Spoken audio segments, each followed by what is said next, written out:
अस्सलाम वालेकुम जी। कैसे हैं आप सब लोग? आई होप के ठीक ठाक होंगे और खुशबाश होंगे अपने अपने घरों में। हम लोग भी बिल्कुल ठीक ठाक हैं जी, अल्हम्दुलिल्लाह। Welcome back to my channel. और यहाँ पे मैं सफाई कर रही हूँ अपने चूल्हे की जी। नाश्ते के बाद ये काम डेली कर मेरी रूटीन में शामिल है।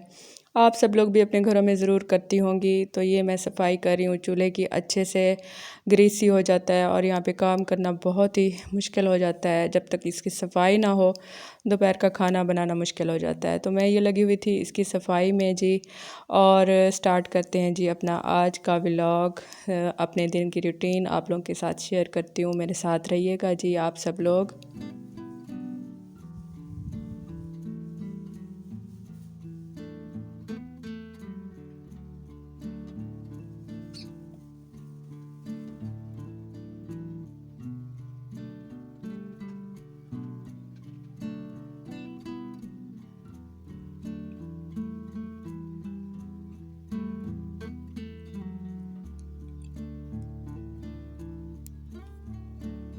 चूल्हे को अच्छे से नीट एंड क्लीन कर लिया है जी मैंने, और शेल्फ़ें वगैरह सारी साफ़ कर दूंगी। इसके साथ ही मेरी मेड ने काम वगैरह भी कंप्लीट कर लिया था और बर्तन धो लिए थे, सफाई हो गई थी। उसके बाद मुझे हांडी वगैरह दोपहर का सालन वगैरह चढ़ाना था, शुरू करना था सारे काम।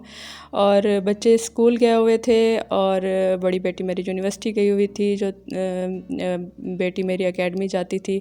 अल्हम्दुलिल्लाह एमडी कैट के पेपर्स हो गए हैं और अल्लाह का बहुत शुक्र है, बड़ा एहसान है अल्लाह पाक का कि बहुत ही अच्छे मार्क्स आए हैं उसके। और आप लोगों ने मेरे साथ मिलके दुआ करनी है कि अल्लाह पाक अच्छे से मेरी बेटी का अच्छी जगह पे एडमिशन हो जाए मेडिकल में। आप लोगों के साथ इंशाल्लाह ताला फिर मैं ये गुड न्यूज़ ज़रूर शेयर करूँगी इंशाल्लाह इंशाल्लाह।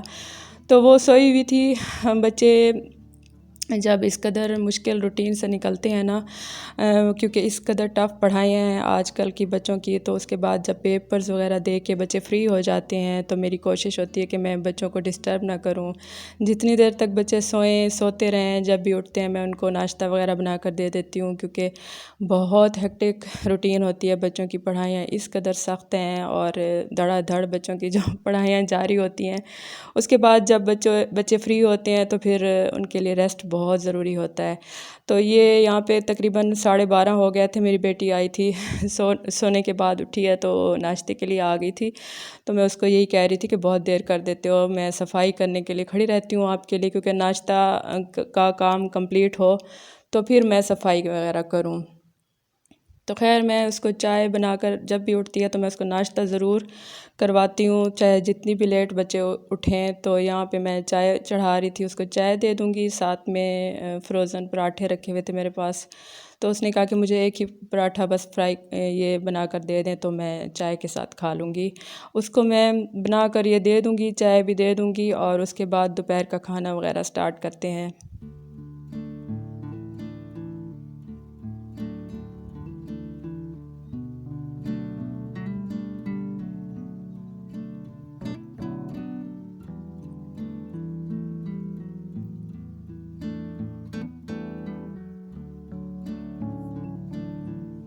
बाकी बच्चों की भी रूटीन इसी तरह से जारी है। मेरे बेटे के भी पेपर हो रहे हैं आजकल और बहुत ज़्यादा टफ़ रूटीन है। वो भी 12:30 बजे तकरीबन आ ही जाता है वापस, और दूसरी बेटी मेरी स्कूल से 1:30 बजे आ जाती है, और यूनिवर्सिटी से जो मेरी बेटी है वो 2:30-3 बजे तक वो भी आ जाती है। तो इसी तरह से मैं खाना वाना जल्दी जल्दी से रेडी कर लेती हूँ ताकि जल्दी से खाने से मैं फ़्री हो जाऊँ। अच्छा, नाश्ते के बाद थोड़ा सा मेरे पास टाइम था तो ये मैं ऊपर आ गई थी। मुझे आज इनमें धनिया लगाना था। धनिया नहीं, मैं धनिया तो सॉरी लगा चुकी थी, टमाटर लगाने थे इसमें। तो अल्लाह करे कि मेरे ग्रो हो जाए टमाटर। यहाँ पे गमले में मैं लगा रही थी टमाटरों के बीज, और इसको लगा के मैं ऊपर धूप में ज़रा इसको रोशनी वाली जगह पे रखूँगी, और इंशाअल्लाह ताला अच्छे से ग्रो हो जाएंगे तो फिर आप लोगों के साथ शेयर करूँगी। तो ये मेरा थोड़ा सा मेरे पास जो टाइम फ्री होता है तो मैं ये काम ज़रूर कर लेती हूँ क्योंकि ये मुझे इन चीज़ों का बहुत शौक़ है। तो इस तरह से मैं ग्रो कर रही हूँ। आप लोग भी बताइएगा कि किस तरह से इनको ग्रो किया जाए। टमाटर एक दो दफ़ा मेरा लग गया था, अच्छा ख़ासा बड़ा हो गया था, लेकिन फिर उस पर कुछ लगा नहीं। टमाटर छोटा सा एक लगा था, उसके बाद वो सूख गया। तो अब मेरी कोशिश है कि मैं टमाटर दोबारा से ग्रो करूं इसमें। तो ये मैं लगा रही थी इसके अंदर टमाटर, और साथ में पुदीना मेरे पास आया हुआ था काफ़ी सारा, तो उसकी मैंने डंडियाँ काफ़ी अलग कर ली हैं, तो वो भी मैं इसमें लगा दूँगी दूसरे वाले में। फिर इनको देखते हैं इंशाल्लाह ताला कहाँ तक ये ग्रो होते हैं जी।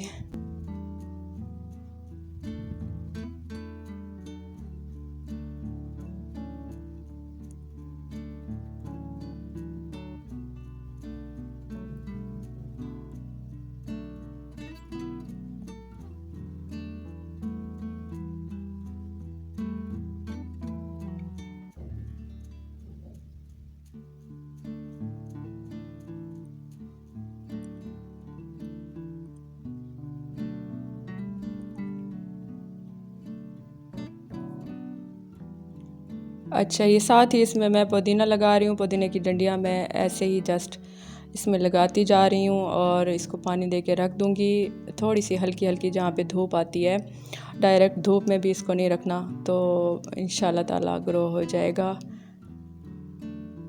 पुदीना घर का हो तो बहुत ही मज़े की उसकी खुशबू होती है। अच्छा जी, सालन भी मैंने साथ साथ रेडी कर दिया था क्योंकि बच्चे स्कूल से आ जाते हैं और गैस का भी आजकल बहुत ज़्यादा तमाशा होता है। गैस कभी आ रही है, कभी जा रही है। इस टाइम गैस होती है तो फिर तकरीबन 3 बजे तक चली जाती है। मेरी कोशिश होती है कि मैं जल्दी जल्दी से खाना वगैरह रेडी कर लूँ ताकि फिर गैस के इंतज़ार में ना खड़ी रहूँ। तो यहाँ पे मैंने चिकन रख दिया था पकने के लिए, उसमें एक छोटी सी प्याज डाली है, ऑयल में उसको फ्राई करूँगी। बाकी सारे मसाले जो हैं मैं इसमें ब्लेंडर में डाल के ब्लेंड करूँगी और इसमें शामिल करूँगी। मैं ग्रीन चिकन बना रही थी आज, ग्रीन मसाले वाली, तो काफ़ी सारा हरा धनिया इसमें मैंने शामिल किया है। एक हरी मिर्च डाली है, आप चाहें तो ज़्यादा भी डाल सकते हैं क्योंकि मेरे बच्चे इतनी ज़्यादा स्पाइसेस पसंद नहीं करते, मैं ख़ुद भी नहीं खाती, तो इसीलिए मिर्चों से ज़रा अवॉइड करते हैं हम लोग।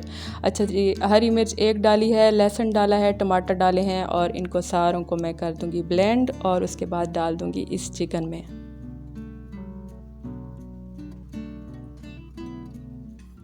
चलिए जी, ये ब्लेंड कर लिया मैंने, इसको चिकन में शामिल करते हैं और बाकी के मसाले और कुछ ख़ास मसाले इसमें नहीं जाएंगे। नमक जस्ट जाएगा, हल्दी जाएगी, सूखा धनिया जाएगा पिसा हुआ, और अगर चाहें तो आप इसमें काली मिर्चें भी शामिल कर सकते हैं और ग्रीन ग्रीन कलर इसका आएगा।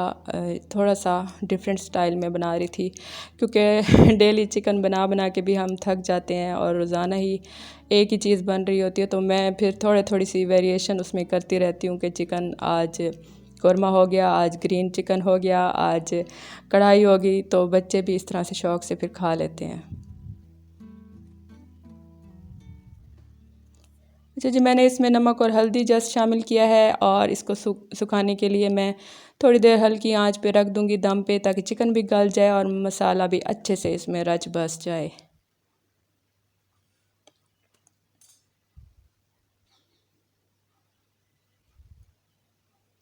पानी की इसमें कुछ ख़ास ज़रूरत नहीं है, इसको हल्की आंच में मैंने ढक दिया है और साथ ही फटाफट से मैंने कहा रोटियां भी डाल लूँ क्योंकि गैस बस जाने ही वाली थी, खुदा फेस करने वाली थी मुझे और मैं फटाफट से मैंने कहा जल्दी जल्दी से रोटियां डाल लूँ ताकि गैस के इंतज़ार में फिर मेरी रोटियां ना रह जाएं। और जी, आजकल दिन इतने छोटे हो गए हैं, ठंड हो गई है, अच्छी खासी मौसम चेंज हो गया है और दिन बहुत छोटे छोटे हो गए हैं और असर मगरिब इशा तो एक साथ ही आ जाते हैं और मेरी कोशिश होती है कि काम वाम ख़त्म करने के बाद जो है ना नमाज़ों के ऊपर फोकस किया जाए। उसके बाद असर के बाद मुझे बड़ी नींद आती है फिर, क्योंकि मेरी कोशिश होती है असर और मगरिब साथ साथ पढूं, लेकिन असर के बाद क्योंकि काम आपके किचन समेट लिया होता है, उस टाइम काम किचन के कोई नहीं होते, और असर के बाद जो मगरिब और असर के दरमियान का टाइम होता है उसमें बड़ी मुझे नींद आने लगती है। तो मेरी कोशिश होती है कि मैं ख़ुद को जगाऊं ताकि मैं मगरिब की नमाज़ पढूं, क्योंकि आप लेट जाएं एक दफ़ा तो फिर सुस्ती जो है ना आपको घेर लेती है। अच्छा, चिकन यहाँ पे मेरा देखें रेडी हो गया। इसको इसके अंदर मैंने और कुछ शामिल नहीं किया था, बस इसको मैंने भुनाई कर दी थी, ऑयल ऊपर आ गया था और उसके ऊपर फिर मैंने हरी मिर्चें वगैरह शामिल कर दी थी और फटाफट से मैं रोटियां चला रही हूँ जी हाथ, और रोटियां बना रही हूँ।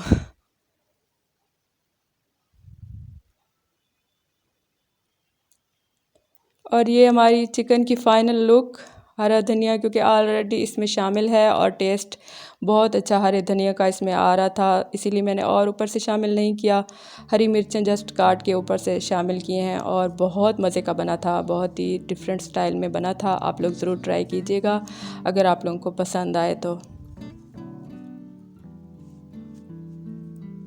अच्छा, आजकल बहुत फोकस कर रही हूँ मैं अपने पौधों के ऊपर, आप लोगों ने देखा होगा, क्योंकि मैं आजकल बहुत अपने प्लांट्स पे फोकस कर रही हूँ। और ये सारे जो नाश्ते के होते हैं ना, अंडों के छिलके, वो सारे मैं जमा कर लेती हूँ, उनको क्रश करके उनको मैं इसके अंदर डाल देती हूँ। इसके अलावा दाल वगैरह या चावल वगैरह जो भी कुछ बनाऊँ उसका पानी निकाल लेती हूँ मैं, वो इसमें मैं डाल देती हूँ। और कोशिश यही है मेरी कि अच्छे से ग्रो हो जाए मेरे प्लांट्स, फिर आप लोगों के साथ शेयर करती रहूँगी इंशाल्लाह ताला। तो ये मैं सारा पानी मेरा रखा था, दाल मैंने एक दिन पहले बनाई थी उसका पानी रखा था, वो मैंने इसमें डाल दिया पौधों में, और अंडों के शेल्स भी डाल दिए हैं। और जनाब यहाँ पे हो रही है मेरे बेटे की पढ़ाई, सबसे डिफरेंट टास्क, क्योंकि उसका पहला पेपर उर्दू का है और उर्दू बच्चों को बिल्कुल नहीं आती, इंग्लिश मीडियम बच्चों को बिल्कुल उर्दू लिखनी नहीं आती, तो उसके लिए मुझे बहुत मेहनत करनी पड़ती है उसके साथ। खैर यहाँ पे मैं उसको याद करवा रही थी, बड़ी मुश्किल मुश्किल लफ्ज़ होते हैं उर्दू के और बच्चे बेचारे बहुत परेशान होते हैं। तो खैर उसको बिठा कर मैं पढ़ा रही थी और उसके पेपर्स खैर से वो फ्री हो जाएगा तो मुझे ऐसा लगेगा कि मैं अपने पेपरों से फ्री हो गई हूँ। क्योंकि जब तक बच्चों के पेपर जारी रहते हैं तो मैं ख़ुद जो है ना बहुत स्ट्रेस में आ जाती हूँ इन दिनों में, क्योंकि मुझे बिठाना होता है, पढ़ाना होता है और घर के बाकी काम भी करने होते हैं। तो खैर ये था मेरा आज का छोटा मोटा सा व्लॉग। अगर पसंद आए तो लाइक कर दीजिएगा, सब्सक्राइब कर दीजिएगा और अच्छे अच्छे कमेंट्स कर दीजिएगा, फ्रेंड्स एंड फैमिली में शेयर कर दीजिएगा। मुझे अपनी दुआ में याद रखिएगा और अपना बहुत सारा ख्याल रखिएगा जी। अल्लाह हाफिज़।